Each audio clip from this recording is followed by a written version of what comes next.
A few days ago, a really fascinating video popped up in my feed. It was about how an ancient Chinese historian once described the Roman Empire, and it completely pulled me in. The video came from the channel Voices of the Past, and honestly, it's a brilliant piece of storytelling. It makes you feel like you're sitting in the royal court of China, listening as an emperor hears, for the very first time, tales of a mysterious civilization at the edge of the world. But as captivating as it was, something was missing context. That's what I want to give you in this video. What was really happening during that time? How much did China and Rome actually know about each other? And how accurate were their ideas? Let's dig in. Yes, the two civilizations knew of each other's existence. But did they ever actually meet? No, at least. Not directly. If any kind of exchange happened, it was through a long chain of intermediaries. A centuries-long game of telephone played across half the known world.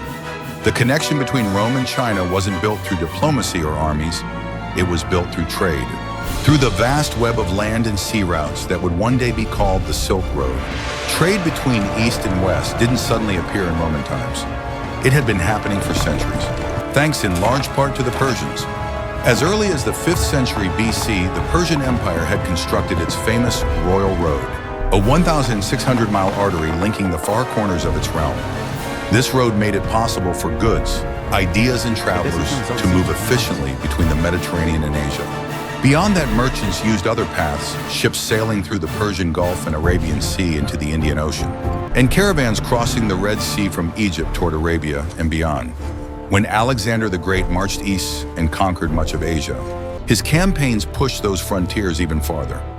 His successors, the Hellenistic kingdoms that rose after his death, expanded these connections, mixing Greek and Eastern cultures in ways that would reshape history.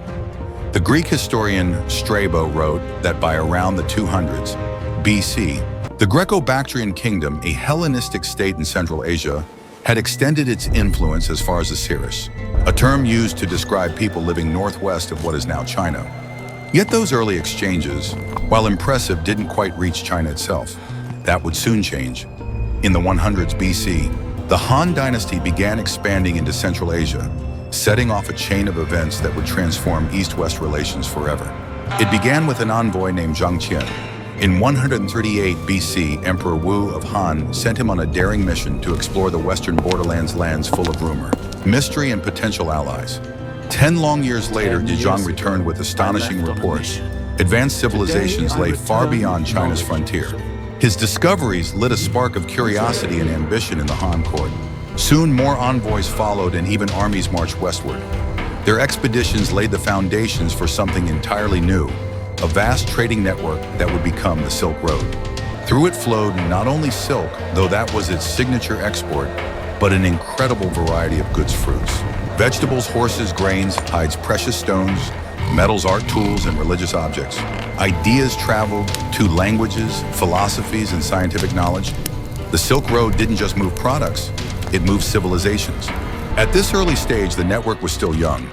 The Han Dynasty wanted to strengthen it and sent more expeditions to build alliances and open routes. Around 100 BC, one envoy reportedly reached the fringes of a land they called Engxi, the Parthian Empire.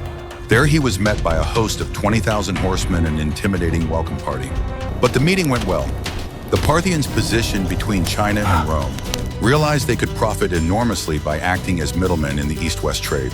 Both sides benefited, and soon delegations began to move more frequently between China and Parthia. While this was happening, Rome was expanding in the opposite direction, eastward.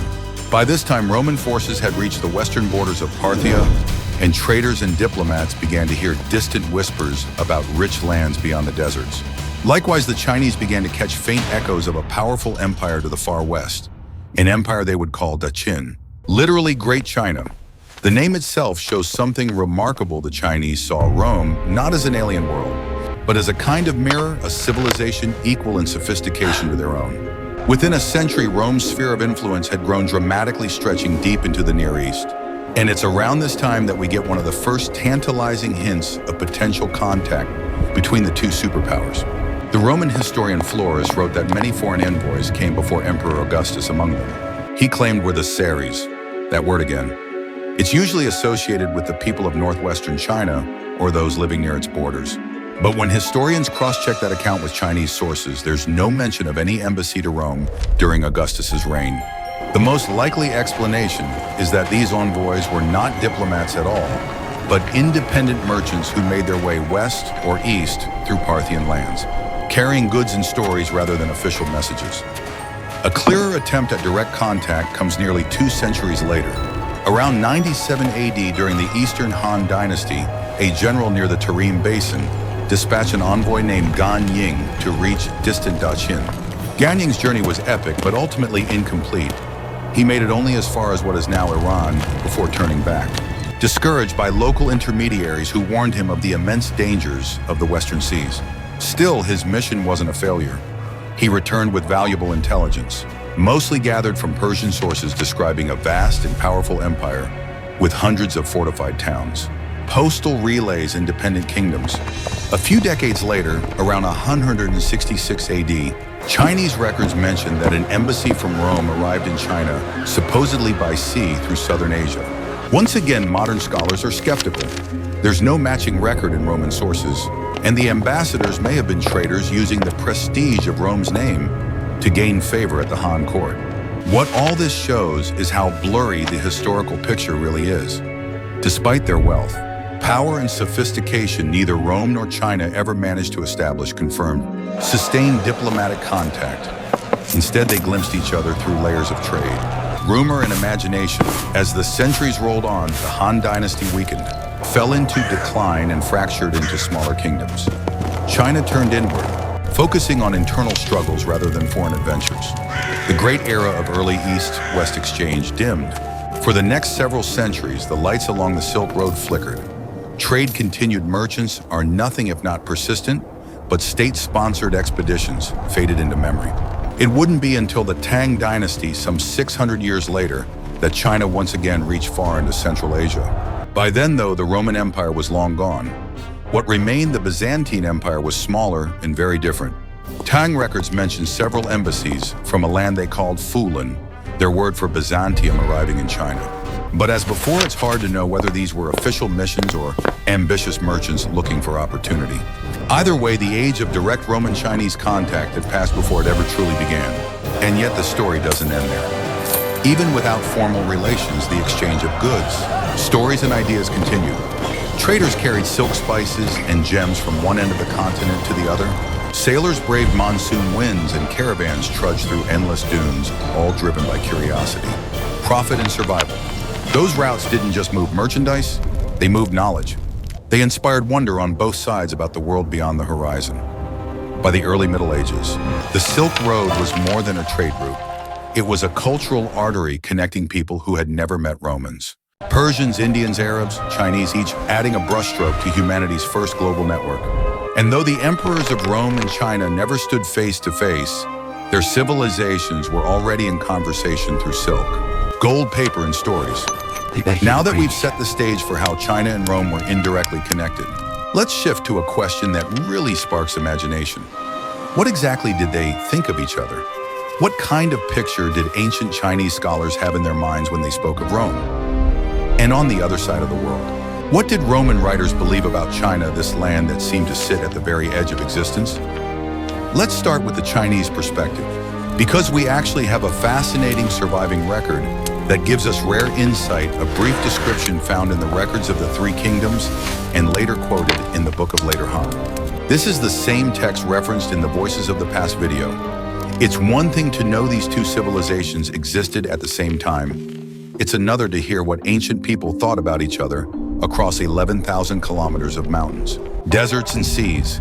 The Chinese account paints a picture that feels half familiar, half mysterious. The writer describes Rome, or Daqin, as a wealthy, powerful kingdom with many cities and strong walls. He talks about their kings, their officials, their buildings. But because the information came through layers of merchants and travelers, it's like looking at the Roman world through fog glass. Some parts are surprisingly accurate. Others feel like poetic guesswork. For example, when discussing trade routes, the historian mentions two main pathways: a long overland route crossing Parthia, and a sea route through the Indian Ocean and into Egypt. That's spot on. He even notes how long the journey takes, describing months of travel and vast distances.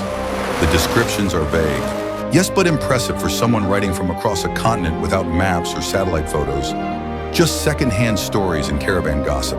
Then there's his description of geography. He refers to the Nile simply as a great river that flows from the west. The Mediterranean becomes a vast sea beyond imagination. No detailed coastlines, no precise mountain ranges, just shapes in the mist, almost mythological. It feels like he's talking about the world beyond the horizon in the same tone that medieval Europeans would later use to talk about lands beyond the ocean. As for Roman territory, the Chinese account says Rome had many kingdoms, independent states, each governed but tied together under a central authority. Not a bad attempt. Honestly, it hints at a broad understanding of how the Roman provincial system worked, even if the specifics get fuzzy the moment names are mentioned. Mostly the writer seems aware of Rome's eastern territories, the ones closest to Persian and Silk Road trade networks, not the far-off cities like Carthage or London, or the lands of Gaul. When he talks about Roman customs, things get even more colorful and vague. He writes that people in Rome wear Western clothes, speak Western languages, beat drums, wave banners, and live in multi-story buildings. It's a curious mix of general truth and simplified observation. It's not wrong, it's just distant, like hearing someone describe a foreign culture they've only glimpsed through stories told by sailors. One detail stands out, though, the mention of well-organized courier stations spread across Roman lands. That's actually pretty accurate. Rome's courier roads and communication network were famous and efficient, comparable in many ways to those of China itself. It's fascinating to see what stood out across continents, not armies, not temples, not emperors, but postal service. Proof that logistical excellence impresses across cultures. When the historian turns to Roman government, the picture becomes even more intriguing. He speaks of a council of 36 men who meet regularly and a king whose position is not permanent and can be replaced. This sounds like a distorted centuries-old echo of the Senate and the consuls. The only problem, by the time this Chinese text was written, Rome had long transitioned into imperial rule. Augustus and his successors weren't exactly temporary leaders. But the idea that Rome once elected its leaders, that power there could shift somehow, traveled across Asia and survived in distorted form. That's amazing when you think about it. Finally, there's the long list of Roman goods coins. Glass metals, gems, rare animal products, spices, fine cloth. It's clear the writer spoke directly with merchants who carried these goods. He knew what they bought and sold what value they placed on certain items. But here's the twist. The text also claims Rome produced silk, which wasn't true. Rome wanted silk. Rome obsessed over silk. But they didn't produce it in any significant quantity. They imported it at enormous cost from China. Yet information traveled such twisted pathways that China believed Rome made silk too. When you zoom out, the Chinese picture of Rome looks like a watercolor recognizable shapes, but pale blurred outlines. You can tell the artist understood something real, but the fine lines never made it onto the page. Even so, that sketch is unbelievably impressive, considering it came from thousands of miles away and built only on fragments carried by traders across deserts and oceans. Now let's turn the map around and see the Roman view of China, and here's where things get even hazier. If the Chinese description of Rome was like a moderately blurry photograph, the Roman description of China is like a doodle scratched on the back of a tavern table. Romans rarely talked about China as a clear nation. Instead, they spoke of a people called the Seres, a term often associated with silk-making cultures somewhere beyond India and beyond the known Eastern world. Writers like Pliny the Elder describe the Seres as peaceful, gentle people who avoided conflict and lived far beyond deserts and mountains. Their land was fertile, their rivers flowed clear, their forests produced incredible wool, likely a reference to silk, seen by Roman eyes as some sort of magical fiber growing from trees or plants. They believed the Seres traded willingly, but avoided contact, choosing to live quietly at the far edge of the earth. Ammianus Marcellinus, writing centuries later, repeated similar themes: calm climate, gentle winds, soft-spoken people who shunned war. In a way, these Roman writers imagined China as a serene, remote utopia, a paradise of distant tranquility. There's no reference to the Han Dynasty's armies, no understanding of the structure of Chinese government, no recognition of massive engineering achievements or vast cities. Instead, we get a faint echo, a peaceful land where silk grows and tranquility reigns. Compared to China's picture of Rome, the Roman picture of China is not just blurry, it's practically mythic. It's the kind of description you give not of a real society, but of a dreamlike world floating just beyond the known seas. It feels less like a report and more like a legend whispered by merchants in a port tavern.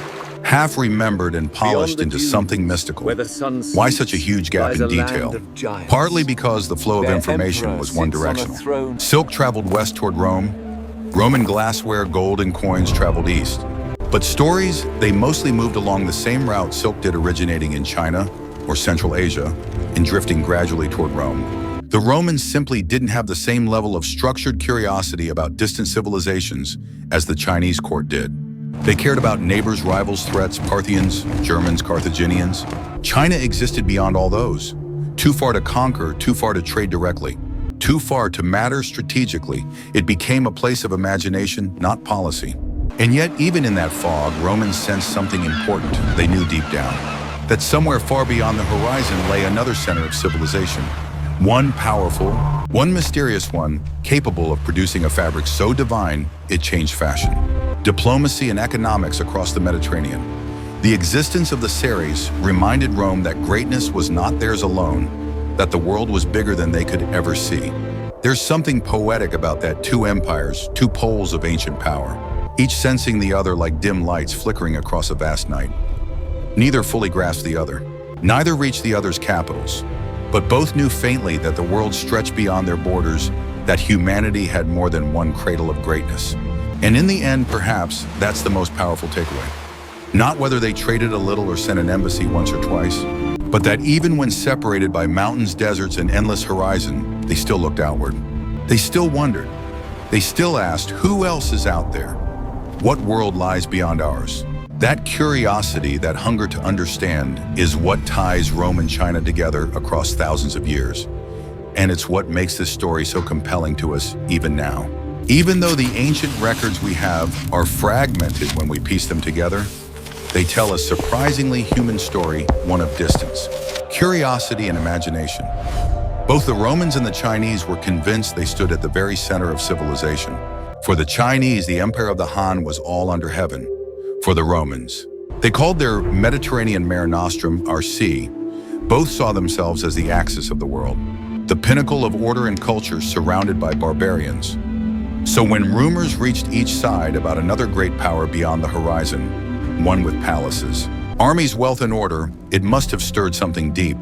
Not fear exactly, but recognition, a faint mirror image. Somewhere far away, another people believed the same thing that they. Two were the light in a dark world. What's remarkable is that despite never meeting, the two empires were connected by invisible threads of silk, gold, glass, and myth. Imagine the journey of a single roll of Chinese silk, woven in a workshop in Chengdu or Luoyang, carried west on the backs of horses and camels through the Gansu corridor, past Dunhuang's desert walls, through oases like Samarkand and Bukhara, traded and retraded until it reached Parthian merchants. From there, it might pass into Roman hands in Antioch or maybe Alexandria, where it would finally find its way to a noblewoman's wardrobe in Rome. That one piece of fabric crossed languages, climates, and borders, handled by dozens of traders who couldn't speak a word to one another, but still understood the universal language of value. Silk became a silent ambassador, and it wasn't just silk. Roman glassware traveled the other way, delicate bowls, perfume bottles, and mosaic tiles shipped through the Indian Ocean or packed on caravans eastward. Some of those pieces have actually been found in Chinese tombs, proof that Roman craftsmanship reached the farthest corners of Asia. So while emperors never shook hands, their artisans did through trade. Over time, these exchanges transformed not just economies but imaginations. Each civilization built myths around the other. In Rome, China became the fabled land of silk, a paradise of peace and prosperity, where the air smelled sweet and the people lived without war. In China, Rome, Dakin became a mirror of their own imperial greatness, ruled by wise men who loved order and justice. Neither image was accurate, but both carried admiration. Both implied respect. It's almost as if across thousands of miles, the world's two greatest civilizations recognized something kindred in each other, even if they could never meet. Eventually, though, the world changed. The Han Dynasty collapsed, the Silk Road quieted, and Rome fell to its own internal divisions and outside invasions. The direct links faded, but the echoes remain. When the Tang Dynasty revived China's global reach centuries later, the empire once again looked west, this time toward Byzantium, what remained of Rome. Chinese chronicles speak of embassies from Fulan, the Tang word for the Byzantine Empire. They brought gifts, curiosities, and stories. But even then, the details were foggy. For the Chinese, Fulin was the heir to Daxin, the same distant realm of power and splendor they'd heard of for centuries. Meanwhile, in the West, the idea of the Sers, the people of silk, lived on long after Rome itself was gone. Medieval writers, monks, and mapmakers kept the legend alive. They imagined kingdoms of gold and shimmering robes beyond the Himalayas, where rivers ran through gardens of spice. The image of China never died in the Western mind. It just changed shape, evolving from rumor to legend to obsession. By the time of Marco Polo, more than 1,000 years later, that curiosity finally found a path again. The Venetian traveler's journey to the court of Kublai Khan was, in a way, the spiritual continuation of that ancient curiosity, the same impulse that once drove Han envoys toward Parthia and Roman merchants east through deserts. It was humanity's need to see what lies beyond. And here's something to think about. What if they actually did meet not emperors or armies, but ordinary people? It's entirely possible that somewhere in Central Asia, at a market crossroads, a Roman merchant and a Chinese trader once stood face to face. They couldn't speak each other's language. They didn't know the names of each other's gods or kings. But maybe one handed the other a piece of silk and the other offered a coin stamped with Caesar's profile. A silent exchange, a moment lost to time, yet enough to prove that the world was smaller than anyone believed. That's what makes this story powerful. It isn't just about two empires. It's about connection itself, about how human beings, even in isolation, reach outward. Every caravan, every ship, every trader's rumor was a thread in a web that spanned the ancient world. If you step back and look at it that way, the Silk Road wasn't just a trade route, it was the world's first internet, a living network through which information, inventions, and ideas traveled faster than anyone could have imagined. Paper-making Buddhism, glass-blowing astronomy, all of these crossed borders because of that invisible bridge between East and West. And behind it all were the same motivations that drive us today: curiosity, ambition, and the hope that what lies beyond the horizon might make life richer. There's an old story from the early Christian world. A philosopher once said that if you stretched a rope from Rome to China, it would pass through the center of the earth. It was poetic nonsense, of course, but it captures how impossibly distant these two worlds seemed. And yet across those impossible distances, they still managed to touch each other's lives. Centuries later, historians and archaeologists keep finding reminders of this shared history: Roman coins in Vietnam, Chinese silk in Egyptian tombs, Byzantine glass in the deserts of Xinjiang. Each artifact is a whisper from the past, proof that even without direct contact, the ancient world was more connected than we ever imagined. When we look at that now, it changes how we see history. We often talk about civilizations as if they were islands, isolated and self-contained. But Rome and China proved the opposite. Even without armies marching between them, their fates were intertwined. When one flourished, trade expanded. When one fell, the roads quieted. Their economies rose and fell in rhythm, like two distant notes in the same song. And maybe that's why stories like this still resonate today. Because in a world that often feels divided, it's comforting to remember that even in the distant past, humanity found ways to connect, to trade, to learn to imagine each other. Picture the final scene: a merchant standing at the edge of the Taklamakan Desert, watching the sunset turn the sand gold. Behind him, China. Ahead, the unknown Persia. Arabia, the Mediterranean. Somewhere beyond that, another empire rising under the same sun. Neither will ever see the other's capital, yet both will shape each other's destiny through trade, myth, and curiosity. That's the beauty of history.